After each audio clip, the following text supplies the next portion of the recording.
আজকের নতুন একটা ট্যুর ব্লগে তোমাদের সকলকে স্বাগত।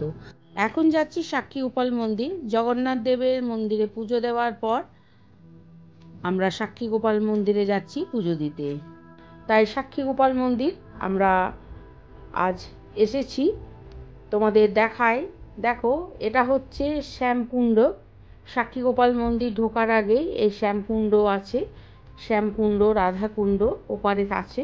এই মন্দিরের সাথে জড়িয়ে রয়েছে অলৌকিক এক ঘটনা, যেখান থেকে শুরু হয় এই কিংবদন্তি। শোনা যায় এই মন্দিরের বিগ্রহটি আগে ছিল বৃন্দাবনের এক মন্দিরে, সেখান থেকে স্বয়ং এই মূর্তিটি এই স্থানে এসেছিলেন। পুরীর জগন্নাথ মন্দির থেকে প্রায় 23 কিলোমিটার দূরে এই সাক্ষী গোপাল মন্দির।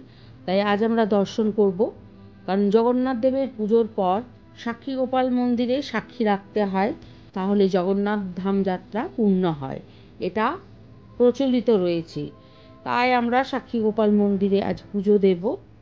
আর এখানকার যে অলৌকিক জনশ্রুতি বা এখানকার যে অলৌকিক ঘটনা, সাক্ষী গোপালের অলৌকিক বৃত্তান্ত আমরা আজকে জানব।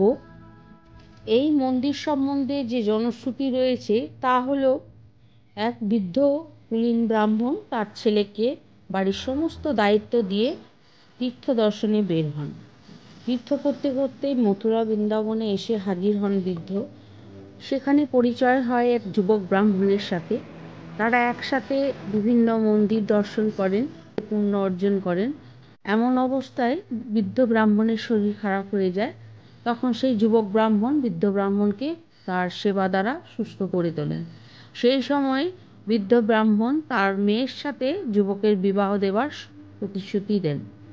যেখানে প্রতিশ্রুতি করেন বিয়ে দেবার, সেখানে ছিল এক কৃষ্ণের মন্দির। সেই কৃষ্ণ মন্দিরেই তিনি প্রতিশ্রুতি করেছিলেন মেয়ের বিবাহ দেওয়ার জন্য যুবকের সাথে।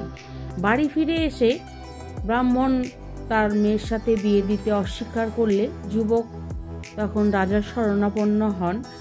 রাজা সমস্ত বৃত্তান্ত শুনে যুবককে প্রশ্ন করেন যে, তোমার যদি কোনো সাক্ষী থাকে তুমি আনতে পারো, ব্রাহ্মণের মেয়ের সাথে তোমার বিয়ে দেওয়া হবে। তখন যুবক ব্রাহ্মণ আবার বৃন্দাবনে যায়, সেই কৃষ্ণের মন্দিরের কাছে ভগবানের কাছে প্রার্থনা জানায় যে, ভগবান তোমার সামনেই তো আমাকে প্রতিশ্রুতি দিয়েছিলেন, তো এখন কেন তা বিমুখ করছেন? তো আপনি চলুন, আমার সাথে সাক্ষী দেবেন। তো সেই সময় ভক্তের হয়ে স্বয়ং শ্রীকৃষ্ণ নিজের পায়ে হেঁটে এসেছিলেন এই সাক্ষী গোপাল পর্যন্ত।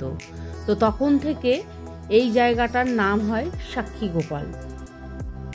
মন্দিরের যে বিগ্রহটি আমরা দেখতে পাই, সেই বিগ্রহ আগে ছিল বৃন্দাবনে। নিজের পায়ে হেঁটে এসে ভক্তের হয়ে সাক্ষী দিয়েছিলেন বলে এখানেই তিনি সাক্ষী গোপাল হয়ে রয়েছেন। আর এই অলৌকিক ঘটনাকে ঘিরেই এই জনশ্রুতি। জগন্নাথ ধাম যাত্রীরা জগন্নাথ ধাম যাত্রা সফল করার জন্য এই সাক্ষী গোপাল মন্দিরে সাক্ষী দিতে আসতে হয় ভক্তদের। তো এখানে রেজিস্টার খাতাতে সাক্ষী করা হয়, নাম লেখা হয়, গোত্র লেখা হয়, পুজোর দেওয়া হয়। তাই আমরাও সাক্ষী গোপালের পুজো দিলাম, নাম লেখালাম রেজিস্টারে, আর ঈশ্বরকে জানালাম আমার জগন্নাথ ধাম যাত্রা যেন সফল হয়।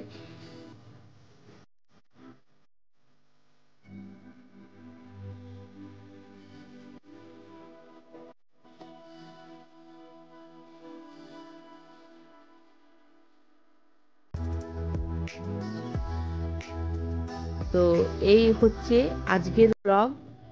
আর এই যে দেখছো, এই হচ্ছে রাম মন্দির। সাক্ষী গোপাল থেকে বেরিয়েই বাঁ দিকে রয়েছে রাম মন্দির, সেখানেও রাম লক্ষ্মণ সীতার বিগ্রহ রয়েছে, সেখানেও পুজো দেওয়া যেতে পারে। আর এই যে চত্বরটা দেখতে পাচ্ছ, পুজো দেওয়ার পর ডাব খাওয়া থেকে শুরু করে তোমরা ডাব খেতে পারো, বাড়ির জন্য প্রসাদ কিনতে পারো।